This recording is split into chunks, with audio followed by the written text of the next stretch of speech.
Hello boys and girls, my name is White Rhino PSO, and today I am playing more of The Curious Expedition. Now, something I didn't do at the end, before the end of the previous video, was take a quick closer look at the people that had been added to the group. There's Wogasu, who, like I mentioned before, does not take up a character slot, but is helping us with our carrying capacity for the moment. But as far as I know, I am not going to be able to keep her. And then there's also the Scout, who I'm just going to stop trying to say his name because I am going to butcher it. He helps with carrying capacity and has 2 loyalty, which is kind of surprisingly high given that he's just a native I picked up. But he does have a debuff. He is a local and will hesitate to follow me home after this expedition. So at the end of this particular map, this character may not decide to stay with the group. So promoting him during this expedition might not be the best idea. All right. Where should I go next? There's woods up here, woods down there, or jungle down here. But I believe this is also the place that Wogasu asked us to visit before we left the area. This little mountain here that's gleaming, that is one of those magnetic mountains that is messing with my compass right now. So it is possible that the Golden Temple might even be over here, but this mountain is telling my compass it's down. So I'm going to travel over to this set of jungle over here and see what it is. It is a stone circle. We came across a stone formation that was obviously man-made. There were inscriptions painted upon each rock. Perhaps they formed a sort of map. So, stone circles you can use to try and reveal different things in the map that you're on. You can reveal ruins or camp points, because I guess there are no other caves or settlements that are unexplored on this particular map. Now, I don't think anybody in my group is superstitious. Superstitious is kind of like the Scout here has the local debuff. Superstitious is a debuff where they will lose loyalty if you go into ruins or tombs and steal things that they think is somehow sacrilegious. So I'm going to actually reveal ruins in the hopes of finding more loot. And that revealed the ruins up here and the ones down here that I already knew about.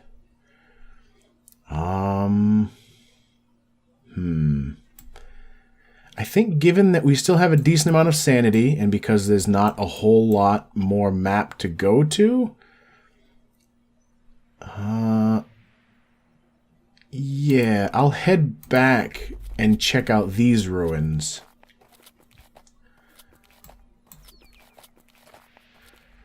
Examine shrine. The temple before us warranted both fear and respect. Its stone walls were covered with ornate engravings. Grand stairs led up to an enormous doorway. A thick layer of sand seemed to surround the structure. Now, these, just like I mentioned before, sometimes you'll get hints as to what might happen if you mess with the area. So a thick layer of sand means that if I mess with this, it might cause some sort of a sandstorm, but I'm going to anyway.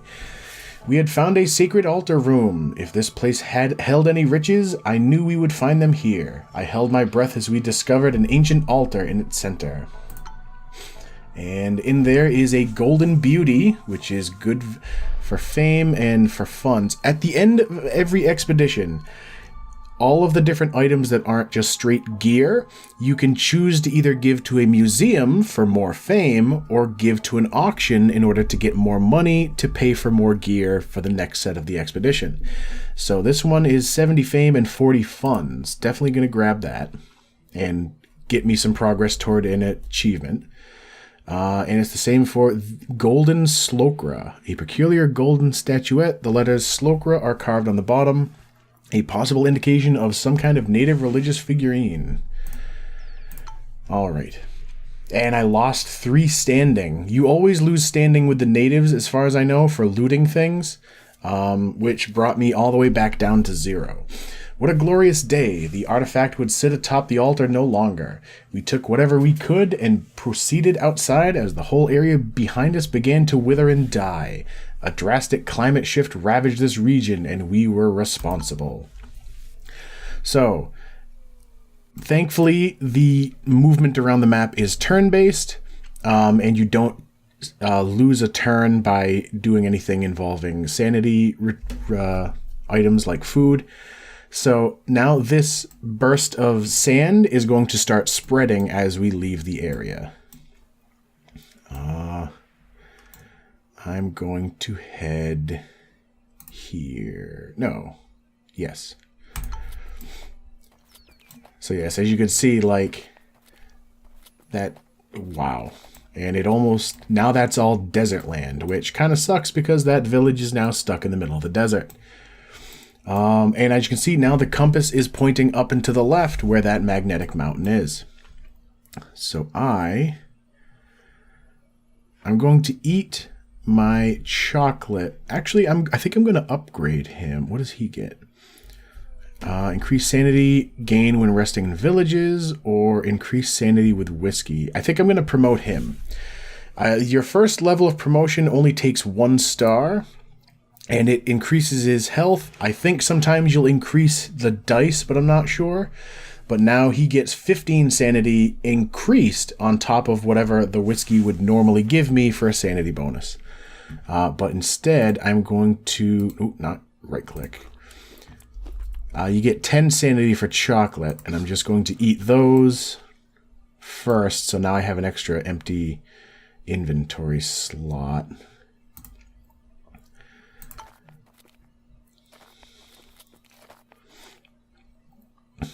All right.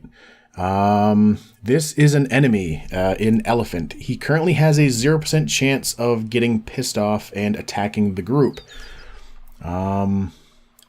When you successfully kill things in combat, you actually get sanity for that as well, but you also lose standing with the natives in the area because you're killing the wildlife.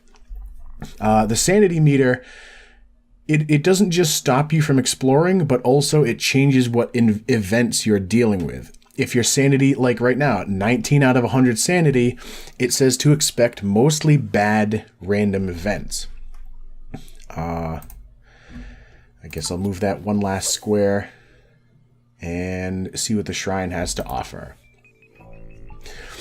A temple, long forgotten by mankind, stood bathed in light before us. Its stone walls were covered with ornate engravings. Grand stairs led up to an enormous doorway. And once again, a thick layer of sand seemed to surround the structure. We had found a secret altar room. If this place held any riches, I knew we would find them here. Our steps echoed as we approached the secret altar.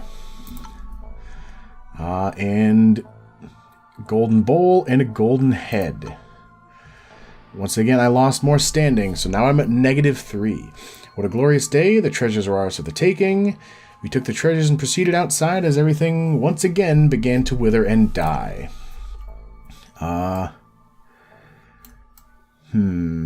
But, alright, also you can see the little red borders here. Over here is a tiger, and it has a 75% chance of coming after us. The elephant is currently still friendly. Wow, I am glad I upgraded him. 1 whiskey gave me 35 plus... Well, I don't know if that includes or is before the bonus for his whiskey expert perk. Right now, though, the compass is telling me that the end goal is at the bottom right. And it is right there. Let me just sneak one last hex. You know what? In the interest of showing off more of the game's mechanics, I'm going to go after the tiger, even though I could leave right now if I really wanted to. So, This is the combat screen. You have it over here. It shows all of the different dice available to you, which maybe I shouldn't have done this because I only have one guy that's offering a combat dice. Darwin, as well as, who are you? Not Wogasu. Oh, the scout are offering green dice, and Darwin and my translator are offering blue dice. I've also got the donkey's dice because I am mounted on him, and Darwin comes with a shotgun, which you don't have to specifically use this in combat. It's just there as part of your normal rolls. And kind of like Yahtzee, you've only got a certain number of rolls per each of your combat rounds. So some of these dice are quivering. There we go. So there are different combinations you use to do different effects. Like the Running Man dice, see how the heads and the hand are shaking. That's because if you combine those two, you'll do a particular thing. The Running Man and the hand do 3 damage, whereas the Running Man and the brain do a 1 damage headbutt that also stuns. When you stun, I believe it just stops the enemy from having one of their dice, or maybe just one of their potential effects. What does he get for hit points? 14? The hoof will do 2, and that's the best I can hope for with the hoof, I believe. So the donkey will hit. I think I'm going to try for a stun. It has 1 stun, but nothing else is quivering right now, so nothing else can be combined. Now I've got a shield, which will just give me 1 defense. And I can combine that with the brain for a 3 shield, or for another shield for 2. So I'm going to go for the tactical advantage. Oh, hey, and I forgot. I can also add that. Defense, when the enemy attacks, I believe it goes through the defense before it actually does any damage to any of the people. So thankfully, he also only has 2 dice. So now we, I'm out of rolls, so end the round. Yeah, so, alright, I was correct. The stun makes 1 dice just have no effect, and the other one did some damage to the defense, but not actually. Actually, it looks like the donkey is now bleeding, which is, of course, not good. I'll do another hoof, because I don't think it can combine with anything. Ooh. If I do just the shotgun, it does 2 damage, but if I add the sword, it does 3. But I can do 3 with the eye and the sword. Or I can do a feint, which will stun them again. I think I'm going to do that. So now one of their dice is stunned. 2 damage, 2 shield for a riposte. And 2 damage for a shotgun blast, which I don't have any more dice to roll, so next round. Wow. My translator is half dead already. So I kind of want to finish this off real quick. Another hoof. Only 3 left. I don't think that can combine with anything. That's a shield 3. There's that. That goes with there for shield 2. I think I'll tactical advantage. Now, you don't have to use all of the dice at once. Like I can do here. There we go. I saved the shotgun dice and then rolled the rest to get a sword, and that does 3 damage and will kill the tiger. We deprived the remains of anything useful. I also lost 1 standing because I was killing wildlife. Now, as I was mentioning, you only have certain amount of inventory space, but of course you have a bunch of stuff you might want to grab. I'm definitely going to grab the tiger pelt. The meat won't survive to past the end of the expedition anyway, but the animal tooth will. So I'm going to grab those, even though you can see I don't have enough room normally to do it. And I don't need the water either. So,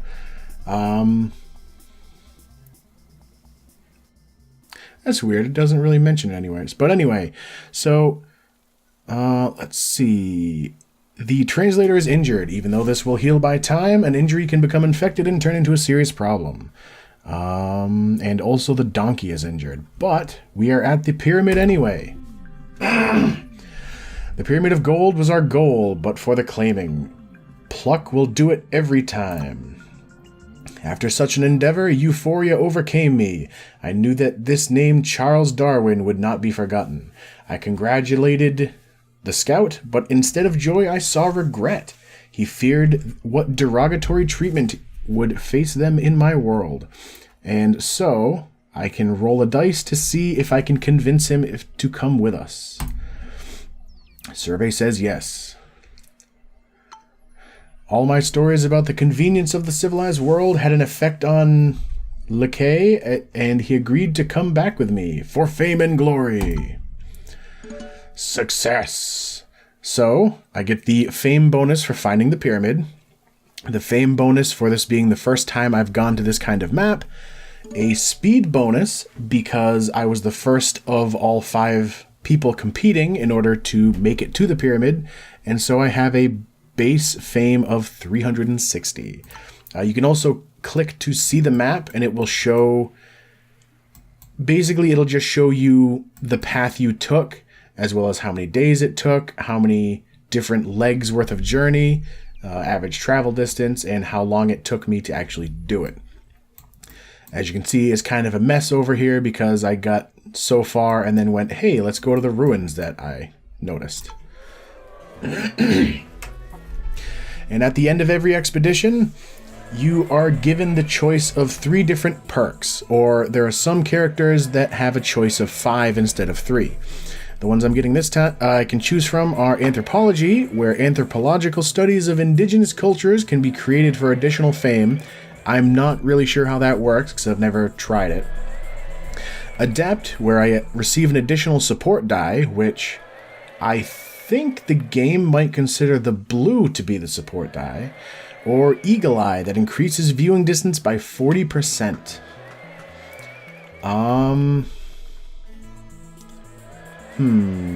I think, viewing distance or support, because I don't really know how the anthropological studies work, so I'm probably not going to take that. Quit cheering for me. I'm going to do another support die in the hopes that it will get me more defense in the future. And then the game shows you a quick running tally of how you're doing versus other people. And of course it shows the other people first and then you. So I am actually starting off in 2nd place before dealing with any of my stuff. So now is the choice between sending things to the museum or selling them at auction. And you can actually check through as you go to see what each effect will be. Tiger Pelt. I can do 5 fame or 20 funds, so I'm just going to sell that one. The Golden Vase is a 50-40 split. I think because I've got a 74, I've got 3 70-40s. I think I'm going to sell that off just for more money. The same with the jewels, because they give 30 funds over 5 fame.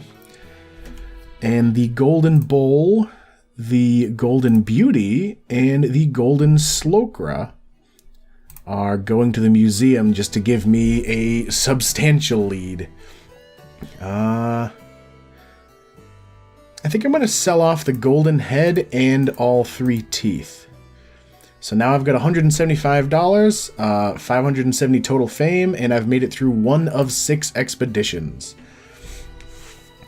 And now it's time to choose expedition number 2. I can either go to the Demanding Desert or the Grand Jungle. I I've been to the drylands, but not the jungle. I think I'm going to go to the desert just because I haven't really done anything desert-wise before. Early that morning, I made my way to the docks. We had a little time before the ship would be ready, so I sat on the pier and waited. Sir Dare returned to the harbor, eagerly awaiting news of his beloved. He was overjoyed as he saw her on our boat. Shortly after, the two fell into each other's arms in a loving embrace. The couple thanked me for their reunion before they happily moved on from the scene. And my reward is $120. Damn, I'm flush with cash. I obtained the handsome sum of funds as a reward for our efforts.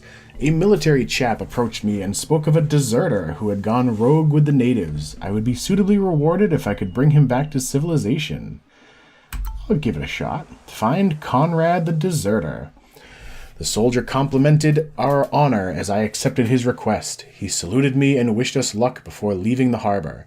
I was delighted to witness my fame had spread amongst adventurous spirits.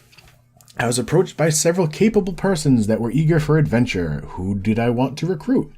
So sometimes between expeditions, you can also get the option of recruiting people. Yeah.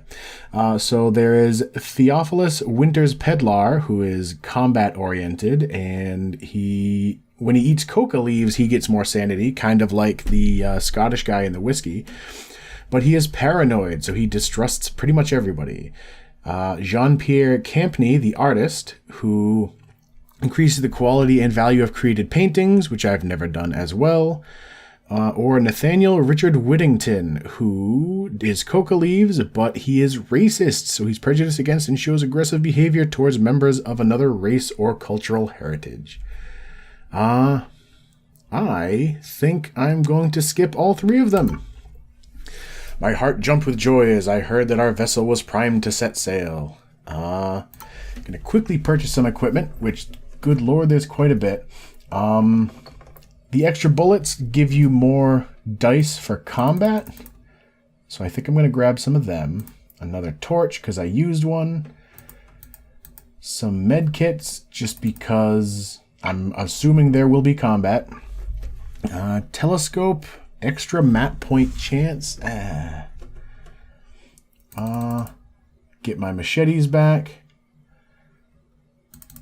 Some ropes. Actually, I don't think I'm going to need any climbing gear because this is the desert. I've actually heard that it's worth taking snowshoes just because you can sell them off, and especially in maps where you're not going to need them anyway. Ooh. Take all them, actually. Yeah, I'll take all the chocolate, and that leaves me with 12. Ah, hell. I forgot that there's animal improvements. You can actually pay some money to have one of your pack animals improved so that they can carry more. Set sail.